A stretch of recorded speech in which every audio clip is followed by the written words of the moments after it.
close, really underpinning just how down the wire these elections are getting. The New York Times says Trump is on the verge of a stunning upset, while Breitbart on the right-wing media calls him Mr. Brexit ?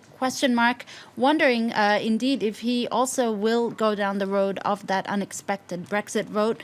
And just the Drudge Report, which is also a right-wing media, tends to be pro-Trump. They've got this sort of rolling ticker of headlines. Trump wins in historic uprising.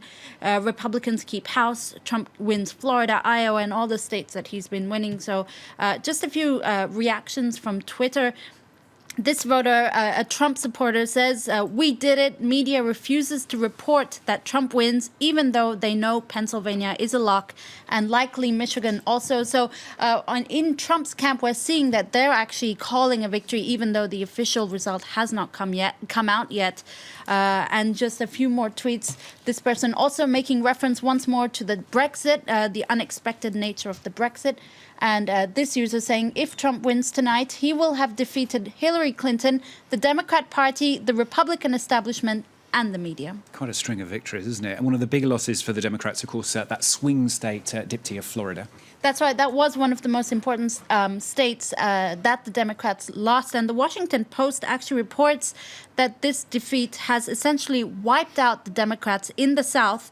Here you see a map of the control of state legislative action. And there's not a single blue state in the in the southern states of America. The last southern state was Kentucky, which was actually Democrat for almost a century. It, too, has become Republican now. And what have you been seeing about the impact of these elections on the rest of the world as well? Well, let's start with Ann Coulter, who's sort of a conservative shock jock. She's obviously making reference to the number of celebrities who threatened to move to Canada, saying she's accepting volunteers to drive Lena Dunham, Barbara Streisand, Bryan Cranston over the border. She thinks it's to Mexico. Some of them have obviously said Canada. And interestingly enough, the Canadian immigration website crashed on election night.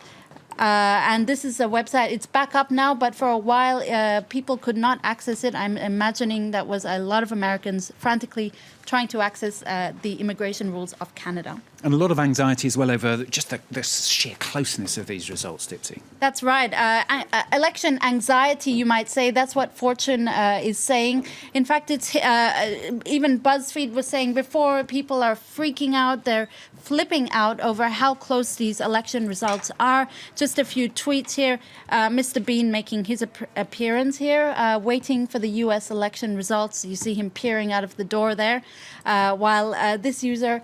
This is 5:38. That's right, and a few other sort of reactions on Twitter and Facebook.